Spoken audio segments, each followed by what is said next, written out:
Jon, Anik, and Kenny Florian podcast.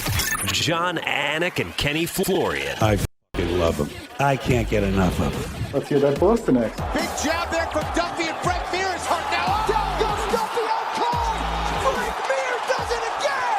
Rock'em sock'em robots here. Oh my goodness. Hyperbole. There are a couple of absolutely self-involved bullshit artists. Here are your hosts, Jon, Anik, and Kenny Florian. This feels like the first episode of 2024, does it not? Good to have the award show in the rearview mirror, and great to have all of you back with us. It is Monday, January 8th, 2024, 11 a.m. Eastern on the Screws. It's episode 456 of the Anik and Florian podcast here on the DraftKings YouTube channel. The DraftKings network clips can still be accessed on the Anik and Florian podcast YouTube channel. Big plans, by the way, for the Anik and Florian podcast YouTube channel. Supposedly, you and I might be live on that channel this Saturday night for the main event between Magomed Ankalaev and Johnny Walker. That's like 50-50 right now. That's not confirmed, is it? It's 50-50. We shall see, but it's exciting, man. And you're right. You kind of took the words out of my mouth. This does feel like the official first, podcast of the year. We have some good fight news. We got fights coming up. Of course, we got predictions coming up, and yeah, that would be exciting. I really like that idea. If not for this one, then we got to make it happen for some others, man. That would be a lot of fun. Maybe I could FaceTime you during a pay-per-view from the broadcast booth and multitask that way. No, yes. It's good to see you, though. So after the show last week, you hit the pavement, did you not? You drove up to DC, is that right? I did. Went up to see my good buddy Ryan Hall. Trained with him for a little bit, and he's coming off the mend.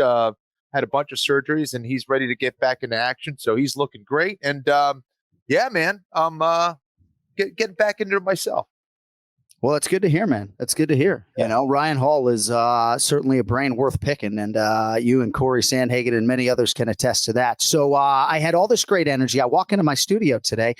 TJ DeSantis, our first producer on the Anik and Florian podcast, warned me last week that there would always be issues, right, with a home studio, even when you feel like you've crossed every T and dotted every I, so to speak, right. That sometimes these roadcasters just don't necessarily cooperate. So unfortunately, my roadcaster wasn't cooperating today. Hopefully it will later in the week, because we'll be joined by our good friend Dominic Cruz. We will also be joined by UFC 297's Mike Malott. Actually, the headliner, Dracus du Plessis, is supposed to join us here in about 5 minutes on the Anik and Florian podcast. But a lot of big things coming up in advance of the first pay-per-view of the year coming up on January 20th. But yeah, I'm on the UFC headset today. I am not with all the bells and whistles of the studio, but hopefully it still sounds pretty good. So one thing I just wanted to share before we get to Dracus and some of the big headlines. By the way, nice of Dana White to break some fight news for us on a Sunday, given that we tape here on a Monday morning. So you may see my shirt, Ken Flo, and it has the adjective palpable on it, right? So it says palpable, adjective, readily or plainly seen, heard, perceived, etc., obvious, evident, capable of being touched or felt, tangible. And then it says UFC fights as part of the description. So this was a gift from one of our Anik and Florian podcast listeners, longtime UFC fan. I'm just going to read this letter real quick if I could. His name is Rip Lopuznak. I hope I'm pronouncing that right. First name Rip, though, pretty fucking strong, Ken Flo, if you ask me. Yeah. So he sent this to UFC headquarters. Dear Mr. Anik, hello. I hope you enjoy the enclosed shirt. Long story short, I am a longtime fan of UFC, and you, myself, any brothers and my buddies love when you say palpable during fights. We always call it out. The tension is palpable. I had this shirt made for you. I chose medium and white. I'll be pitting out in a second here, but the design is similar to what you would see inside a dictionary. The text also, I did that on purpose. If you like the shirt and idea, but the size or design is wrong, let me know. I can revise and fix that, no problem. Lastly, if you do wear it on a podcast or something, let me know. I would love the heads up. I watch most things UFC, but I might accidentally miss it. No worries if you don't wear it. This is just a fun goof. And at age 51, I am too old to not do fun stuff like this. It is mainly done simply for the appreciation of you. Thank you for all the great UFC moments. Your orchestration of live events is palpable. You're the man. Best, Rip Lopuznak. Heck yeah, dude. Thank you, Rip. And I'm not going to crumple this up and throw it away because your information's on it. And I will be reaching out to you later today to direct you to this here 456th iteration of the Anik and Florian podcast. But before those UFC main events, Kenny, and I know you can relate, whether it was the first time you called a UFC pay-per-view, I think at UFC 83, or if you're sitting home watching it now, There's just nothing quite like it. And my microphone happens to be hot. So if I keep going back to that line, the tension is palpable, or I'm anxious, or I need a Quaalude, it's because I feel that emotion just like every fan out there. This goes all the way back to when I was a kid, man. And you found out that two kids were going to meet outside and they were going to fight, whether I was involved in it or not. It was always exciting. You know, people just circle around. They want to see a live fight. You're not quite sure what the hell is going to happen. And as adults, man, we get to experience that same thing over and over, not amongst like two kids who are about to fight, but like literally the best fighters on the planet. It doesn't get much cooler than that. Well, and I think that's why fans get so excited with fight announcements like happened last night, because just the singular quality of those two matchups. And we might as well get into it now, waiting on the number 2 ranked UFC middleweight contender, Dricus du Plessis. He fights Sean Strickland coming up at UFC 297 on January 20th. But gosh, man, all of these pay-per-views are just getting loaded methodically. And I guess let's just start with UFC 299 if we could. March 9th, Miami, Florida, USA. Nice little drive from Boca Raton here. But added to that fight card to be headlined by Sean O'Malley and Marlon Cheeto Vera, Dustin Poirier and Benoit Saint-Denis in the lightweight division, a 5-round co-main event. Now, anyone who has listened to this show understands why I am smiling right now, as Benoit seek and destroy Saint-Denis is getting a fight that has eluded a lot of top lightweights over the years. Guys like Paul Felder trying for years to get this Dustin Poirier fight, right? Benoit Saint-Denis has a lot of things going for him, Ken Flo. A fight style as crowd-pleasing as anyone's in the sport. The only Navy SEAL level Frenchman, to get to the UFC. And I don't know, man, this is really interesting because a Dustin Poirier that maybe has turned his nose up at fights like Beneil Dariush really sees some value, not just financially, in this Benoit Saint-Denis challenge. Well, I think the UFC sees a lot of value in our friend BSD because he's taken on Dustin Poirier, right? And I think that they see a tremendous amount of potential in this guy. And I think it's just tremendous matchmaking in general because you have two guys that are known for the aggressive behavior inside the octagon, guys that are always looking for the finish, and also, frankly, two guys that know how to finish in a variety of ways, whether it's on the ground or on the feet. Both these guys are extremely dangerous. And I think it makes it very interesting because of it. As someone who has been in Dustin Poirier's spot, who hasn't quite achieved the title, but is considered elite, and you have this guy who really is an up-and-comer, right? A guy who could be elite. If I'm Dustin Poirier, like I did when I was fighting, I take this very personally. I say, no, I'm not going to be your stepping stone. I'm not letting you make a name off of me. I'm still legit. I'm still the man, and you're going to have to go through me. And I think this is a critical point to find out, does Dustin Poirier still have it? And does he have it against a guy who still has, still fresh in the game in the UFC, has a lot of tools, is extremely dangerous, is very hard to take out. And this is kind of a match made in heaven. Both these guys, I think, are going to deliver a tremendous performance. If it goes the distance, man, it's going to be a classic. If it doesn't, I'm really curious to see who gets the win here. Gosh, there's so much to unpack for me. So on the Poirier side, and you laid it out well, and I like that you sort of related to your own situation. Some of these fights are going to be more appealing than others. And I think a lot of the fans are starting to speculate that maybe Dustin Poirier, not unlike he received at UFC 291 in the BMF fight against Justin Gaethje, would be getting pay-per-view points here on a Sean O'Malley headline pay-per-view, or getting something wicked lucrative, 7 figures to show, whatever it may be. I mean, Dustin Poirier has realized several huge paydays. And I'm not talking about his hot sauce that just so happens to be the official hot sauce of the UFC. Those two Conor McGregor pay-per-views, on the back end of COVID-19, gave him generational wealth to some degree, I would think. So what do you think lies at the heart of this for Dustin? That Saint-Denis is all the rage for guys like you and me, and maybe while Arman Tsarukyan, and Tsarukyan's an interesting case because he is his American top team teammate, right? But Beneil Dariush was riding an 8-fight winning streak, but whether it's a stylistic thing or a name value thing, that fight did not at all resonate with Dustin Poirier. So whether it's financial or stylistic, I guess for me, I feel like it's because Saint-Denis is all the rage and he wants to mute that noise. But what do you think lies at the heart of this decision? Because fans are pleasantly surprised on the whole that he took this fight. Well, I think certainly making money is going to be at the forefront of that decision. That is something I really didn't have, right? Dustin Poirier had that. I do not have or never got that, where you're going to go into a fight, make at least $1 million. Dustin Poirier is in a great position and is certainly trying to take advantage of that as he is at kind of the end of his career now. And yeah, this is a very interesting fight. Now, I'm glad you brought up the last fight between BSD and Dariush, because I think that Dariush, and he's still a great fighter, but he does have some sloppy tendencies. And I think Benoit Saint-Denis does as well at times. And I think that, I'm curious to see if he's able to refine that. And I think he will need to against someone like Dustin Poirier, who can expose that. If I'm looking at someone who makes less mistakes, who has a ton of experience, that knows how to poke holes in those vulnerabilities and look for ways to win, Dustin Poirier is that guy. So this is a massive, massive fight for Benoit Saint-Denis. He has the opportunity here to defeat a massive name in the sport. And from there, probably 1 or 2 fights away from a title shot.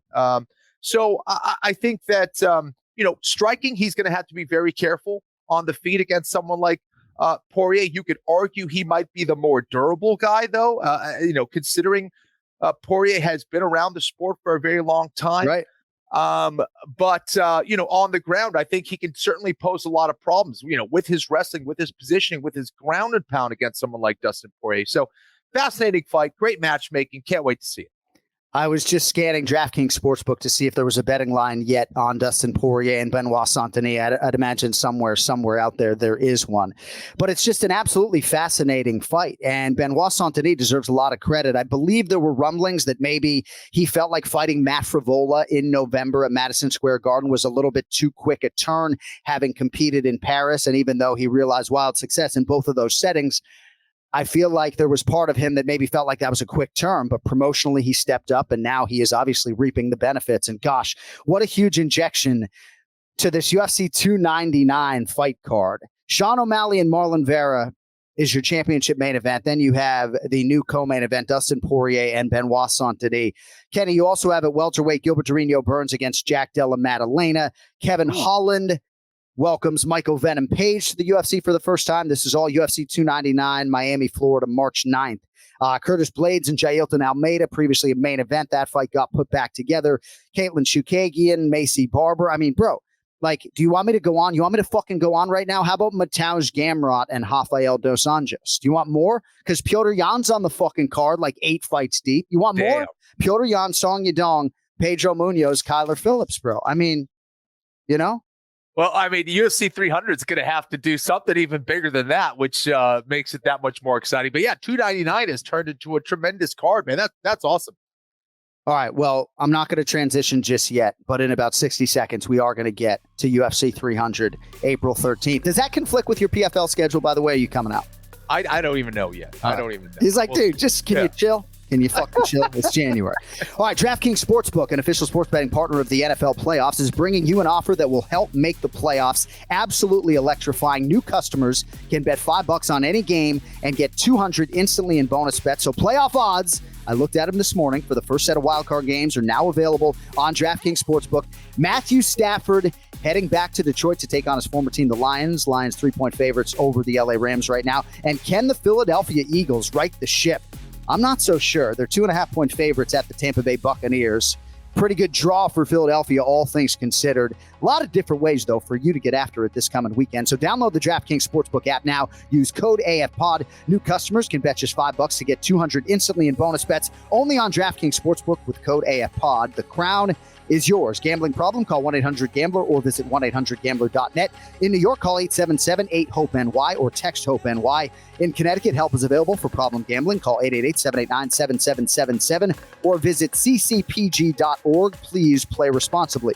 On behalf of Boot Hill Casino and Resort in Kansas, 21 plus, age varies by jurisdiction. Void in Ontario, bonus bets expire 168 hours after issuance. See dkng.com/football for eligibility and deposit restrictions, terms, and responsible gaming resources. Two goals for me when I read a commercial spot: do right by the sponsor, right? Keep you engaged, but also rifle through that motherfucker as quickly as humanly possible. I've noticed there's a lot of commentary on the internet about, oh, Anik just reads promos. And I don't care if people don't think I call fights and I just read promos, but nothing makes me happier when someone replies to that slapdick and suggests, yeah, but do you see how quickly he does them to try to get back to fight action? Because one thing that I now have 13, 14, 15 years of experience doing is reading, Modelo Brewed for those with a fighting spirit. These EA Sports promos are sensationally long.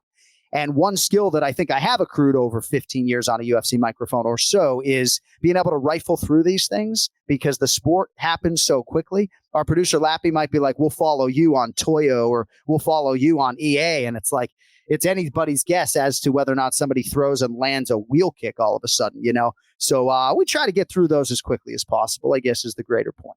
I always think it's funny how people think that's like it's you coming up with these things that you kind of want to just talk about. Right. Like, let me just throw this little advertisement in there. Right. It's like there's a lot of shit to do during these broadcasts, guys. And Jon Anik is captaining that ship. So, yeah. It is interesting. And thank you for saying that. Right. As if I have any sort of control as to whether or not those get out there. I mean, I have some control, I guess, when it comes to the timing. I can certainly wave them off if I think something climactically is going to happen in that moment. But as far as our inventory commercially and getting it all out there, I have no choice about that. All right.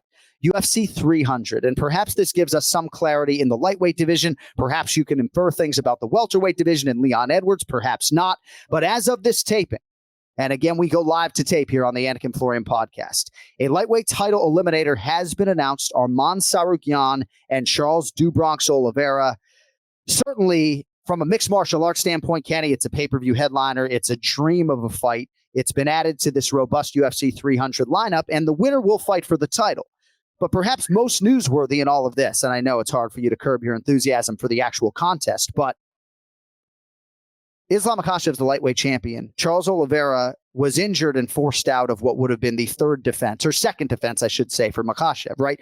Now it seems as though Charles Oliveira is going to have to re-earn that championship opportunity. Perhaps Justin Gaethje is on the inside track now. I don't know. But what do you make of this major announcement, Tsarukyan and Charles Oliveira, and how it might impact Islam Makhachev's next title defense?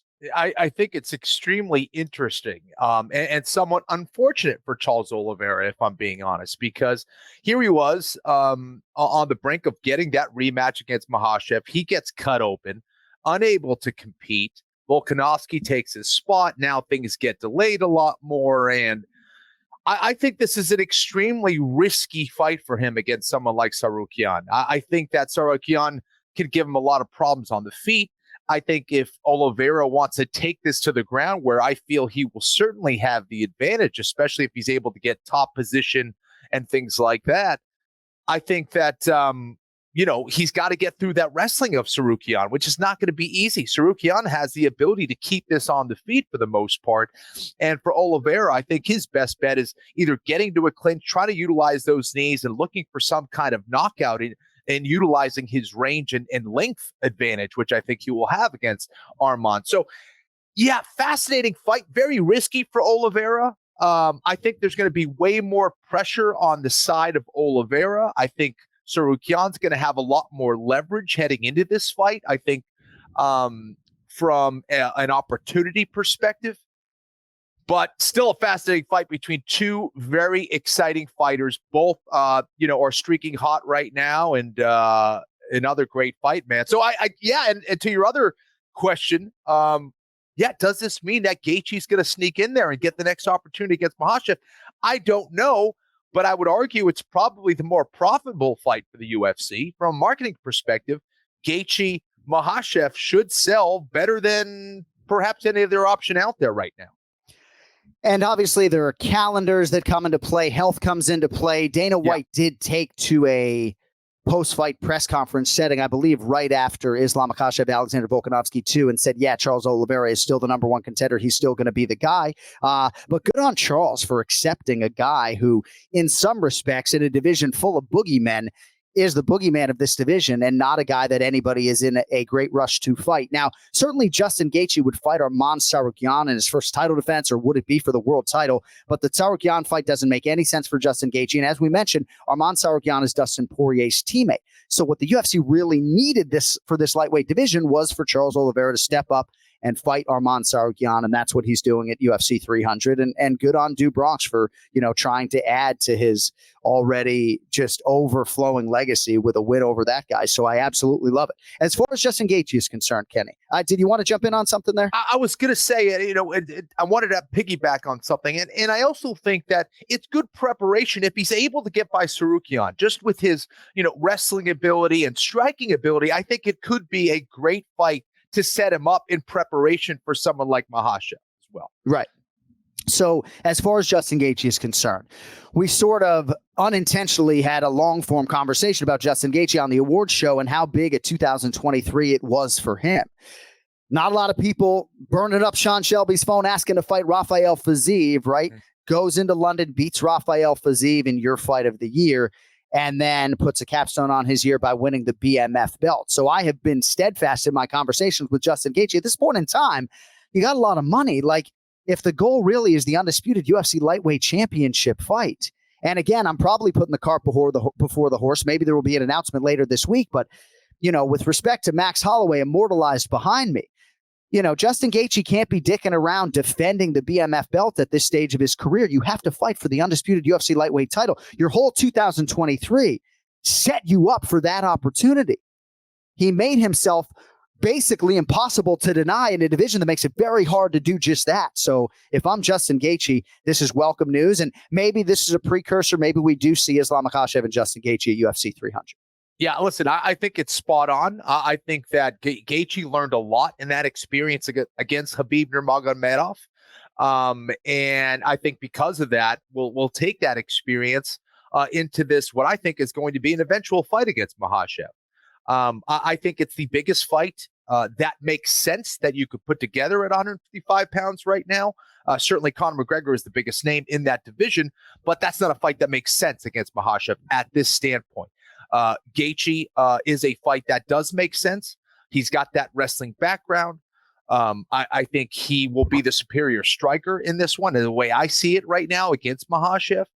And it's massive, and I couldn't agree more. I mean, he did everything he needed to do to put himself in this position. Why not wait? Gaethje has talked about the fact that he does not want to fight a long time. The style that he has had over the last decade or so has not lent him to be that guy that fights into his 40s. He understands there's a short time frame here. He's made a lot of money over the last few years, especially. And I think he realizes the time is now. Get in, get out. He collected a lot of money as he deserves to. And that's a fight I would love to see, man. So UFC 300 would suggest a championship triple header. Now, the big fights are really starting to come on UFC 300, but Conor McGregor's not walking through that door. Sean O'Malley's not walking through that door. Chael Sonnen and others have suggested that the reason why Sean Strickland is sort of being expedited into this first title defense is that maybe the calendar would align for the Sean Strickland Dracus du Plessis winner to fight somebody like Israel Adesanya April 13th at UFC 300.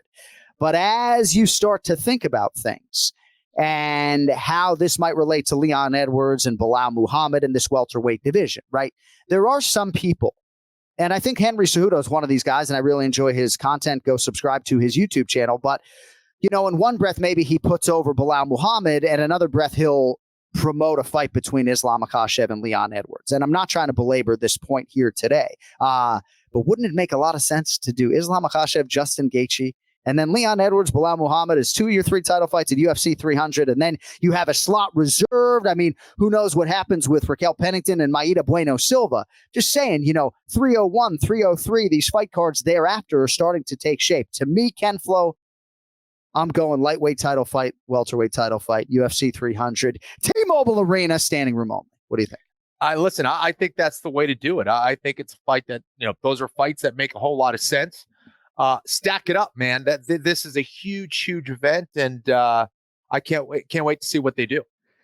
So sorry we couldn't get Dracus du Plessis. We got Ray Longo coming up here in about 5 minutes, but I did want to sort of let you into a text thread that I was on with Rogan and DC, and we were talking about Bilal Muhammad and competing before, during, after Ramadan. And this is a circumstance that we sort of highlighted here on the Anik and Florian podcast. Ramadan is not the same dates all the time, right? This year, it happens to fall from the first week of March until April 9th, which is during the fight week for UFC 300. Now, if you remember the show with Bilal Muhammad on our Anik and Florian podcast YouTube channel, he is bullish about his chances to realize success in a fight that has a training camp that happens throughout Ramadan. He's done this 4 or 5 times in his career. This timing, I think, is particularly challenging, right? That all of a sudden, come April 9th, Monday or Tuesday of that fight week, you're actually allowed to eat and drink during the day. His chef Ian Larios has suggested maybe sleeping during the day, but that gets rid of the suffering that you're trying to do to and for your people, right? So I think public perception differs. Like Joe Rogan, I would trust his opinion over mine, certainly. He knows the human body and martial arts better than I do, But it's got to be less than ideal for Bilal. I mean, maybe at times there's a mental fortifying component to it, right? But you got to take your title fight when it comes, of course, whether it's on 6 weeks' notice or otherwise. But man, that is a real variable, I would think, Kenny, for Bilal to have the entire training camp for his first UFC championship opportunity with that circumstance, even if he won't admit it publicly as a factor. No question about it. I certainly haven't been in that spot where I need to fast for long periods of time. I mean, listen, there's the cutting of weight for fights, which I have experienced. And I think there's the side of saying, all right, well, physically, how long can he keep this up for? At what point does he get diminishing returns from his training sessions and his diet and all that stuff? Will that creep up on him and take away from his ability to perform on fight night against Leon Edwards? There's the other side of it where I think that faith and a spiritual component can allow someone to do things that maybe they wouldn't have been able to do without that spiritual backing, right? Without that spiritual and faith motivation. And I think that a lot of times you can gain a lot of strength from that spiritually, mentally, from going through something like that. So I imagine Bilal, being the positive dude that he is, being the religious dude that he is, that is going to find strength in this perspective. Whether it's real or not, I don't know. And whether the physical aspects of that will outweigh that, only time will tell, because obviously you're doing a ton of training during that time, right? And you need to be able to replenish all those nutrients that you're losing, the muscle mass that you could potentially be losing from these intense training sessions. So how he manages that is going to be critical, but he's certainly in a very difficult spot, as you kind of alluded to way back when. You kind of called this, and I think it really is a very interesting twist to the story as we get closer to UFC 300. As a commentator, sometimes I wonder how much to lean into that. How much do I lean into Dricus du Plessis' deviated septum surgery because maybe his cardio looks better, right? You don't necessarily always know the right answer. What you do know is that your words can paint a narrative and paint the picture and become the perception, which becomes the reality. So if we say, wow, look at Dricus du Plessis can finally fucking breathe, then all of a sudden it becomes, people are handicapping the fight and their jumping off point is the goddamn deviated septum. So yeah, we'll see what happens with UFC 300, but I think it makes a lot of sense for Leon Edwards, Bilal Muhammad, and Islam Makhachev against Justin Gaethje. All right. Ray Longo coming up here in a few minutes, but Ken Flo, later this week, you're going to make picks for the first fight card of the year. It is the rematch between Magomed Ankalaev and Johnny Walker. Now, you will be required in 2024 to still pick all UFC main events. But without spoiling our new scoring system for the main event challenge, which is going to be revealed on Wednesday or Thursday, for the first time since 2015 or 2016, while you will be required to break down every main card fight, you are not going to be required to give a prediction on every single main card. You see him smiling. You're not going to be required to make a pick on every single main card fight. Now, you did not ask for this. You're still going to be giving a lot of predictions to our UFC and DraftKings audience, of course, but kind of nice, right? That you can break down a co-main event and I'm not making you, forcing you, holding your head underwater to make a pick. It is kind of nice. I'm sure maybe some of the fans won't see it that way. I'm sure I'll get a lot of flack. And if you guys want to hear more, picks from me, go ahead. Call me out. I'll do my best to accommodate that. But yeah, it is nice, especially for me. I know a lot of these fighters sometimes, and it can be awkward making some of those decisions and some of those picks. But at the same time, I'm a competitive asshole, so I do want to win. Right. So I'm going to do whatever it takes to go out there and get the win this year. But yeah, I like it, man, and I like this new format, which is to be revealed. Yeah, we're very excited for that. Coming up Thursday, and I think the fans are really going to enjoy the new look Anik and Florian podcast main event challenge. Remains to be seen as to whether or not Kenny and Cody will actually break a bottle over their heads and make good on the punishment. No punishments, though, actually, in 2024. We're going in the other direction with rewards. All right, star of the show, Ray Longo, coming up in 60 seconds. But Lucy is upping the nicotine pouch game with breakers. Pouches packing a little something extra inside. So what are Lucy breakers exactly? Well, if you know your pouches, you know the nicotine doesn't hit immediately, and neither does the flavor. Well, the sharp minds at Lucy came up with a brilliant way to fix both problems. They put a mini liquid capsule inside each breaker's pouch. You grab a breaker's pouch, break the capsule, yes, with your teeth. It makes a really satisfying pop, actually. Put it in your lip and enjoy the immediate nicotine and flavor release. A new kind of pouch technology, and it is only available from Lucy. 100% pure nicotine, 6 delicious flavors. That includes unique ones like apple ice or espresso, and also some classics like mint or mango. So time to break up with your dusty gas station pouches and go to lucy.co/AFPod and use promo code AFPod to get 20% off your first order. Lucy offers free shipping and also has a 30-day refund policy if you change your mind. That is lucy.co and use code AFPod to get 20% off. And as always, free shipping. Here comes the fine print. Lucy products are only for adults of legal age, and every order is age verified. Warning, this product contains nicotine. Nicotine is an addictive chemical. Also addicting.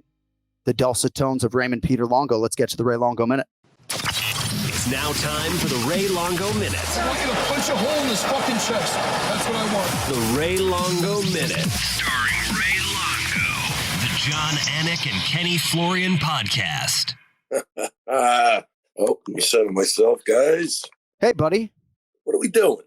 Let me center myself as well here. So, I don't know if we talked about this on the Anik and Florian podcast, and it's great to see you as always. No, it's great to see you guys. But this show really is an extension of my friendship with you, as much as it is an extension of my friendship with Ken Flo. Like, I used to joke in 2015 and 16, like, that this would be a good way for me to continue my friendship with Ken Flo. It's not like we like talk on the phone all the time. Like, Ray, no, we're not doing it. We're not doing it right off the top of the show with the dog. Are we really doing it? No. We're not doing it. All right. This dog sucks. Okay. Get over here. Come here. So We're dog, deleting the dog. I'm actually going to send my dog away. Cody, I hope you hate like this middle screen looking at his ceiling on the DraftKings network as much as I do, right? Because I know I don't have executive privileges to just move on at this point. Oh, he just took him out of the show. So my dog, right? We got my dog on the heels of like a 5-week boot camp. I think somebody put down a deposit for her, and then it looked like maybe she was going to be the runt of the litter. So they returned her, and we were able to get this dog.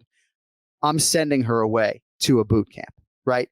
I would rather send my dog away to a boot camp and drive a minivan than get a new Lexus or get a Rolex. Like, that's what I want to spend my money on, because every time I go downstairs, Kenny, she's got all 4s on the fucking kitchen table. Oh, no. She you want to talk about my baseboards or no? Dog is fucking crazy. Sorry, Mine too. guys. Is she chewing on stuff, John? Oh, yeah. My dog ate my brand new baseboard like she ate like a yard of it off. Oh, man. No, you know, Ray, my dog ate my sliding door. She's to my getting old. She's getting old, man. She's acting weird. I don't Is know that what Lucky? it is. That's Lucky. Might need to take Lucky out back at some point. No, let me tell you something, man. It's actually coming to that. She's locked in the basement. Let's see if we can hear her if she barks, but I don't think we will. So man. I go both ways on this, right? Like, sometimes we have fun with the dog, right? And we smile a little bit, but some of our listeners last week were like actually more put off than I was. It made me not feel so bad. They were like, hey, you got to get rid of the dog, and then I'm getting blamed like it's my fucking dog. I will tell you, as bad as my dog is, and as long as we are going to send her away for, she's still downstairs, and I assure you she's not going to get in the way of this podcast if it's the last time. Okay, that's the last time. She goes in the basement. Is this an old Yeller ending for old Lucky? Is what happens? What's going on? Take him out to the woods? What's happening? Might have to take that walk. I don't want to do it. I don't want to do it. I love the dog. I'm just kidding. So, well, and I know you love the dog, and there have been several iterations of Lucky over the course of the nearly 9-year history of the Anik and Florian podcast. But I will say in that moment 2 minutes ago, that's as upset as I've seen you get at Lucky, at least on our airwaves. Well, she didn't even last us 30 seconds. So where is she now? So you got to remember, I come in here, I sit there, put the TV on, I watch TV because I figured I'd try to trick her. As soon as I start talking, the dog goes fucking crazy. I don't know. I'm not even making eye contact. It's bizarre. So, Kenny, go ahead. Yeah, go ahead. No, I'm good. Well, so we had a dog trainer to the house real quick on Saturday to assess my dog's situation. You know, I'm like ready to back up a Brinks truck. Oh, you can't take my dog today? Oh, February 12th. Okay. You know, can we plan it around like when I'm not in Saudi Arabia and Miami, like when I'm home? So she's like not getting in the way of everything. But yeah, dog trainer came to the house, made an assessment, and we're shipping her out, Raymond. She's gone. You know, she is gone. Like, where's your dog right now? My dog's in the basement right now. And she might be barking in the basement. We don't know. We have no idea. Right. But you're not concerned about that because we got a lot of things we want to get to. You know, it's the old joke, Kenny, right? You lock your wife and the dog in the trunk together for an hour. Guess who's happy to see you when you open the trunk? Who's happy? Your wife or the dog? Now, the dog's always good. Don't worry about it. That's right. One thing this dog trainer said to us, because I've tried to not be, you know, the primary human being upon which this dog latches, but I guess with a female dog, oftentimes the man of the house, whether they like it or not, right? Had I known that, I would have gotten a dog with a dick 100% of the time. But I didn't want to deal with the male genitalia, you know. Yeah. You got to move on. Is this where this podcast is heading? No. Where we're going? No, I mean, dogs were not even, believe it or not, on my list until Lucky so rudely interrupted us. I tell you, horrible. All right. I'm mortified. But go ahead. Let's go. Okay. What do we got? Guys? I don't know if we talked about this on the air before, but our fine audio engineer and part-time producer, Will Berger, is going to be getting you identical audio setups for the podcast at your home and at the gym. Were you aware of this or no? Cody mentioned something. Yeah. 100%. Okay. Yeah. So Will Berger and my brother have been coordinating, and of course, Cody. So that's all going to happen, you know? So in the not too distant future, you're going to be able to show up, put the cans on or whatever exactly the conduit is, and you're just going to be able to. Kenny can't even control his laughter. Look, he's hiding behind his head. This is embarrassing at this point. Well, you sound good. No, it's not. I mean, it's not like, you know, if it was our 45th episode, our 456 today. Anyway, all right, lot to get into. Lot to get into. So one thing I said off the top of the show, the Dustin Poirier fight for a fellow lightweight contender.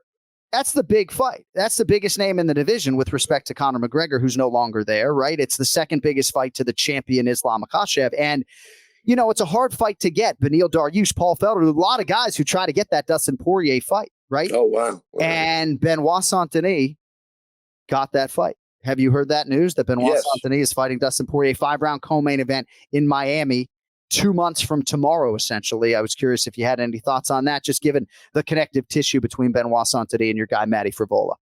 Yeah, look, I think Benoit's going to be a tough challenge. I think he's an up-and-comer. He's got momentum. But Dustin's coming off that knockout from Gaethje. Who knows? I mean, you know, look, these guys all get to a point where you never know when it's going to start going downhill. That's always the question for me. Like, are they still into it the way they used to be into it? They're getting older. They made some money. You know, things just change. I don't know if he still has the chops he used to, but he's going to have Dustin's still very good, and I think he'll win the fight. But I think it's going to be a tough fight. The other big fight announcement from Dana White, at least over the last 12 hours or so, UFC 300. Arman Tsarukyan and Charles Dubronx Oliveira lightweight title eliminator. Great fight. Yeah, how about that fight? It's just great that we're really getting sort of clarity back-to-back pay-per-views, and we'll see if the belt is on the line in that division or not. All right, so we got a couple things brewing coming up this weekend. So this UFC respite, I think a lot of UFC fans handle it differently. I actually really felt it this year, and maybe it's because the college football bowl season was kind of trash, but yeah, I mean, I think we're all jonesing to watch a UFC prelim coming up mid-afternoon this Saturday. 100%, man. I'm in withdrawal symptoms right now. Isn't that crazy though? Sometimes we're bitching about it, sometimes we're not. But I guess we're addicted at this point, man. We need fights, and this was a long break. Yeah, this was particularly long, December 16th to January 13th. Magomed Ankalaev and Johnny Walker, the light heavyweights, making the walk this weekend. Obviously, some history between these two gentlemen. Any thoughts on that as it pertains to the light heavyweight division, Ray? I'm kind of curious to see how that plays out after what happened last time. I'm going to go with Johnny Walker on that one. Johnny, whoa, hang on a second, Ken Flo. I know it's your turn. Hang on a second. So you're going to have to elaborate on that because Johnny Walker is plus 350 right now. Is he plus on DraftKings Sportsbook? A huge underdog. You're going to put your money where your mouth is. Obviously, our check didn't arrive yet, but he's a huge underdog, Ray. That's going to surprise some people that you're. Yeah, I know. Look, Ankalaev is like a steady Eddie type of guy. He always kind of gets the job done. Nothing super impressive, but Johnny Walker, look, he is a guy that out of nowhere could hit you with something and put you out. I mean, he's got that type of chance, I think. Yeah, I wonder too. You got the UFC Apex angle. The last meeting was in Abu Dhabi, all the pageantry that came with UFC 294 on the pay-per-view. And all right, Ray Longo's on the record. Plus 350 can be had right now on DraftKings Sportsbook. Kempflo, what do you have? Ray, I wanted to ask you about Conor. You know, it seems like he's trolling a little bit. He says, yes, Chandler, I'm going to fight you, but it's going to be at 185 pounds. Do you think he's serious about this? And what Conor do we see, man? Listen, man, I think he's a guy that likes pressing buttons, right? He's that guy. He wants to be the top dog. And I guess in the limelight, I mean, the 185 thing is bizarre, but that's what you got to love about Chandler. I think he could say 225 and Chandler's fighting. He'd say yes. Yeah, he'd say yes. So I think he picked the wrong guy Chandler's going to go with anything he says. And I really don't think Chandler gives a shit. So I think that's the good news. But, man, kind of, it's like it's more... it's just more bravado than it is anything. You know what I mean? I think it's the same reason, like, why does the dog lick its balls? Because it can, right? You know what I'm saying? Like, and that Conor's just going to do shit because he can. And he doesn't want to be controlled by anybody. And I think he likes making outrageous statements. And, that's just, it is what it is. But I don't think he's trying. Wait, what are you laughing at? No, like if this fight's at 85, I mean, what are we doing? It's crazy. I mean, look, first off, somebody's got to get in. Dana should, step in and take control and issue some ultimatums, I think. But that's what I'm saying. I think Conor does whatever the fuck he wants to do. And that's why he does it, because he gets away with it. I don't know. Where do you think his head is at this stage of the game? Like, what do you think he's fighting for? It can't be money at this stage of the game, or is it? I don't think it's money at all. I think, look, one thing with Conor is a fighter. He handles himself like when he's fighting, when he's in the zone and he's fighting, even when he loses the right way, he says the right thing. Conor's 100% a fighter, but now he's a fighter and entertainer. And I think the entertaining part and the trolling part is probably bigger than the want to fight. Like, you know what I mean? So I think that's where he's caught up. He gets a lot of attention with this type of shit. And that's probably better attention than taking a loss. I mean, I don't know. I don't know what's running through his mind, but I think he loves trolling. He loves pressing buttons. I do think he's a fighter at heart, but you start partying and going berserk. You can't sustain both of them. Definitely can't sustain both of them. So I guess in one part, I've been wrong about my proclamation that he wants more MMA scalps to enjoy his retirement. Like, I think you're right. There's a competitor within here. I do think his broken leg is sort of dismissed a little bit too much as far as it being a factor, because that third fight against Dustin Poirier, had that leg break not happened, I think he was going to try to turn around in a few months. And Kenny, buried in what Ray said was, I think, the most important point that, like, I keep coming back to, that he is a true fighter, that he can't scratch this particular itch in a boxing ring or on a fucking yacht, right? Like, he wants to compete in the UFC, and then his leg snapped and that's, that sets you back like 2 years. Yeah. I do think we see him twice in the octagon this year. I just hope the first one's not at 185 pounds, but I do think he wants to get back in there, every few months, like all these other men and women.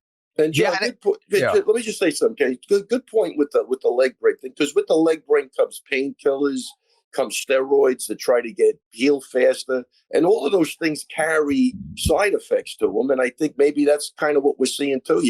You get into self-medicating yourself, and that injury was no joke. And you're probably onto something with that. He probably would have turned around a little quicker, but now he's with all the rehab and it's a tough injury. I think it brought on a lot of other stuff with him.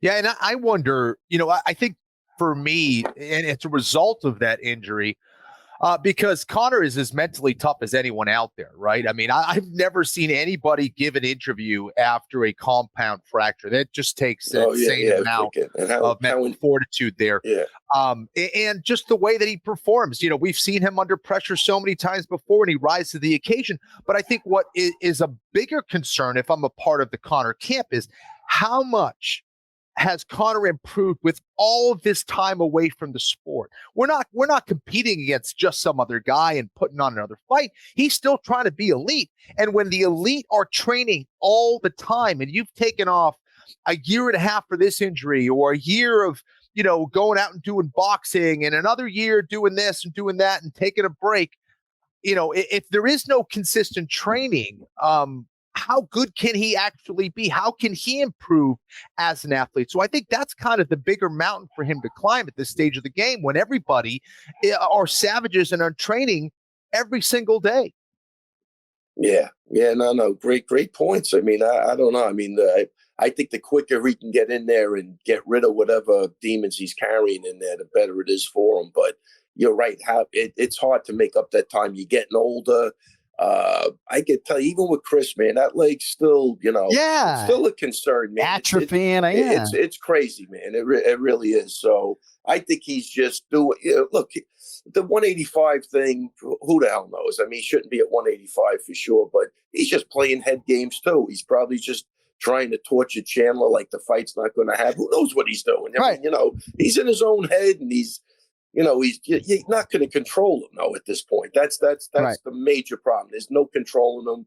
I don't think Dana can control him. I think he's got enough money where he's just going to do whatever the fuck he wants to do. Well, and if anybody can call his own shot, it's him. But torturing guys like me that are begging for fights that actually have some divisional relevance. But gosh, I'm stuck on Kenny's point about the elite fighters training constantly and improving, because they're not all doing it, right? But a huge percentage of the top level guys, right? Like Bilal Muhammad, what is he doing all day? Yeah. Are you sick of me bringing up his name? Well, all he's doing is training. And even though Alex Pineda has recently maybe taken some time for himself, all that motherfucker did for 2 years was get better and train, while other guys, even within that division, are doing recreational things. Or I'm just saying, these guys who were married to the game, right? And that's why when people talk about Leon Edwards, Bilal Muhammad, the first fight in 2021, and by the way, that was a short notice spot for Bilal, filling in for Khamzat Chimaev. Leon Edwards is a totally different fighter, at least in terms of improvement in all areas, than he was in March of 2021.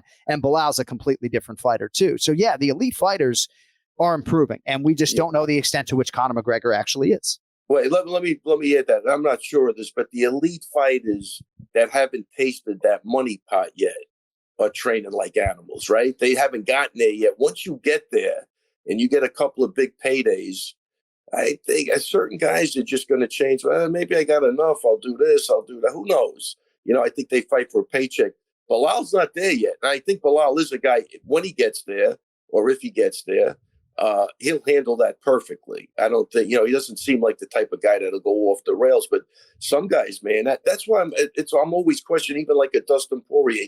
Does he need it at this point? Benoit, that guy, he needs it. You know what I mean? Benoit, he definitely, that aggression going up there is hard to stop sometimes. If on the other side, you have a guy that gets complacent. I was with Dustin Poirier for a Toyo Tire shoot recently in Vegas, and he was sort of intimating that it had been a hard few weeks for him, like without a fight on the books. We've heard Alexander Volkanovski talk about this, and I do think entering into your new life upon retirement for a lot of these men and women is going to become really difficult. But I think Poirier needs the purpose of a big fight on the books, and he's certainly got one now. All right, I want to get into a few things involving your guys before we let you go, Ray, and yeah, I mean, that lucky. I mean, if she's near the end of her life or not, she's very fucking throaty and wanting to be heard. No, let me tell you, I'm both, dude. I mean, the house ain't small. She's in the freaking basement. You can't hear a goddamn thing down there. This is bizarre. Yeah. All right. Well, I blame my wife. Yeah, I think she's probably to blame as well. If your new audio setup, I don't know if it would help or hurt this, right? Could it make it so crystallized that we actually hear these barks even more? All right, Chris Weidman. I still haven't seen the Chris Weidman E60 special, but it's rough. I did. It was good. It was good. Yeah. So looks like Bruno Silva is going to be next for your guy, Chris Weidman, Atlantic City, New Jersey, March 30th. Do I have that right? That's 100% correct. And you get to drive, huh? Yeah. And I think I think it looks like Bazooka is going to be on that card too, Dennis Bazooka. Nice. Great. Yeah. All right. So Bruno Silva, Chris Weidman. I like Silva in that fight. What do you think? Just kidding. Oh man! Talk to me. I mean, Weidman was just in. He came off. He just came in off an 82-hour fast. So, right. He's starting to shed some weight. Look, man. I think Silva's. Obviously he's a dangerous guy standing up. Hopefully his takedown defense is for shit, which it looks like it is. But that's. I think, look, Chris is tough, man. You're not going to get a guy with 30 surgeries and he breaks his leg and mentally you saw what he went through even the last fight. So hopefully you feel better. We'll make some adjustments or they'll make him down there. I mean, I'd love to see him come up and do the camp up here since the fight's in Jersey, but we'll see how it plays out. Yeah. And also that would mean a winter in New York, which does not sound appealing when you live in the great state of South Carolina, but you never know. Looks like Connor Matthews, incidentally, will make his UFC debut against Denis Bazooka in Atlantic City come March 30th. You will be at UFC 300 as well for April 13th because Aljamain Sterling is fighting Calvin Kattar in the featherweight division. That was also in my notes. We have not had a chance to sort of unpack that a little bit. I know anybody who considers Aljamain Sterling a friend is excited that they won't have to see him weigh in at 135 or 136 pounds. What are your thoughts on that fight, New York versus Boston and everything else? Well, I tell you, well, it's always going to have that element too, which is always fun. Yeah, Kate is a great guy. Aljo, look, it's going to be a good fight. Aljo's really looking good. He's been back for a couple of weeks, and I think he goes to Abu Dhabi for a grappling thing. But he's a big boy. He's big. Yeah. He's Ray, like really big. Ray, Kattar's a pretty big 45er, probably one of the bigger 45ers out there. Everyone always talks about the strength of Aljamain Sterling at 135 pounds. Do you think his size or strength is going to be a vulnerability fighting at 145 pounds, or do you think that's just not even going to be an issue? I don't think. Look, Aljo. I've seen him. Submit and choke out big, strong guys. So I don't think it's going to be an issue. And again, Kenny, it's funny with all of these guys. I just went through it the other day again. The guys making weight, they're always different than where they were 12 pounds before that, the week before. So it's going to be good to see a guy like John said, not to see him suffer to get on the scale. And I think that'll be a big help to him. And look, I don't think Kate has ever faced anybody like Aljo, with the diverse striking, the kicking attack, the grappling heavy attack. His jiu-jitsu is really, really good. And on the floor, I think it'll be a big, big advantage for Aljo. I respect Kate's striking at the top level. So, it's no joke, but I think he is one-dimensional, but that one-dimensional is phenomenal. I love it. But I think Aljo gets the job done, man. He's got more tools to win the fight, and I think at the 45, not having to kill himself to make 35. I'm curious. I want to see it too. We don't know, but I can tell you how he looks before he gets that weight cut going, and it's pretty damn good, like most of the guys do. Right. You know, that cut kills a lot of people, man. Right. So he can perform way better. He'll have more strength, more energy on fight night than he did at 35 because he's killing himself to make that weight, right? I believe so, yeah. You know, and he is getting older, so I believe it'll, you know, he does have the size and he does have the strength, so I don't think that's going to be a problem at all. I felt like his brain was really in need of water when he fought Cejudo last May. You know, still won that fight, but I just felt like, you know, he wasn't totally there with us on Thursday, and I'm just happy and excited to see him perform at, well, it's nothing I haven't told you privately. No. I mean, but John, it's gut wrenching seeing some of these guys, you know, and that's how resilient the human body is, because they hydrate up and they're in a fist fight. Like it's not like I got to go give a presentation. Right. I mean, I could get killed potentially, you know, so I don't know. All right, let me get you out of here on this. What are you doing for Valentine's Day? That is February 14th. Valentine's Day. What is that? It's a Wednesday. It's a Wednesday. You want to know what I'm doing? Prepping for a show. Exactly. I'm flying to LA for UFC 298. I might see Rob Dwalishvili there against Henry Cejudo. No? Oh, yeah. Oh, is that what the date is? February 18th. Listen, I had a rough Christmas, man. I'm just coming out the back end now, so my brain still isn't working right. Yeah, that's right. That's going to be great, man. February 17th, UFC 298, Honda Center. So there's only one question then, John, for you. What's that? Will you be my Valentine? Yes. I think we should go out that night. All right. Let's go. We're doing it. Valentine's Day with you. I love it. And rest assured, if Merab Dwalishvili somehow beats Henry Cejudo, I will risk my job. No, if he beats him, I will risk my job just the way I have for Bilal Muhammad to try to bark from the rooftops that your guy deserves the title fight, you know? Yeah. All right, buddy. Anything else before we let you go? No, I'm very upset with the dog. All right, well, why don't you go do what you can about that? And really upset. That's okay. I have no solutions besides death. That's the problem. No, we'll figure it out. Dog. No treats for Lucky today. That's it. Really. I'm gonna. Unbelievable. All right, listen. Sorry, guys. I apologize, but don't be as silly. usual, it's good to see you. I'll be in the group next week. Get some fights going again. I'm excited. Let's do it. Next week is a pay-per-view week, so we can't have the dog. Yeah.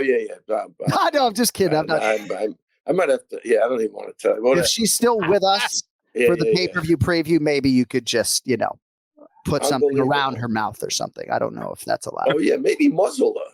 That's a good point. Don't they have those muzzles that don't really hurt the dog? Right. You need those calming CBD treats, right? Yeah. That too. Yeah, blow a little smoke in the dog's face, Ray. Tell your wife this is the episode she should listen to, by the way. Okay? Hey, we'll talk to you next week. All right? Take care, man. You're right. All right. Take care. The Ray Longo Minute every week here on the Anik and Florian podcast. All right.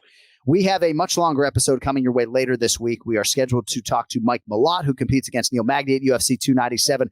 We will also talk to the former two-time UFC bantamweight champion Dominic Cruz. Is he going to land on UFC 300? Hopefully we get some answers Thursday here on the DraftKings Network. And we do apologize about Dracus du Plessis. I think he was traveling.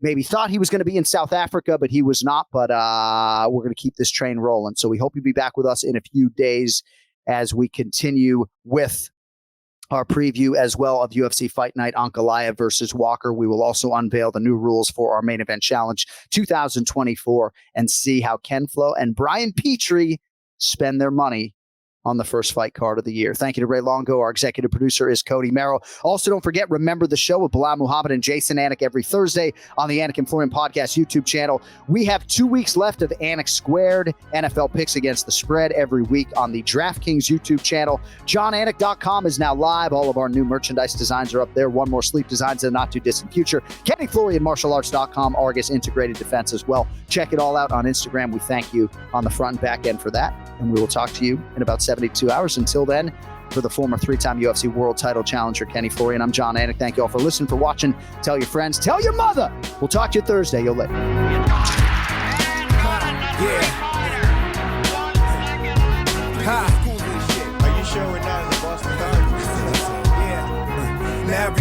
start a verse, I break at least 3 commandments. Kinda like Pluto, because I never plan it. I'm outlandish in a way that make Apaches look like they own ranches. It's the art of war, your blood's the only color on the canvas. And I don't mean it like a thug sense of how you can get got. Fuck being gangsta, I'm hip-hop. You got it every time you walk in the label, the A&R's like nodded. Immune to your shit, cause I circle, dotted. Body heat is a toxic, we got a beat, I don't got it. Street coppers, he start to think psychic link, make the speakers speak elitistly. Off their high horse, make an ass of their views. Your DJ must not know the alphabet, forgetting his cues. My favorite DJ got those and 6 extra L's to abuse. Esoteric John P, and I'm the new kid of school. I'm Radar Ellis, nice to meet you, short busting my styles. Egocentric, ego tripping with frequent flyer smiles. DJ wants to get at the bird, he gets at the bird. And Bird takes the shot, he's You want to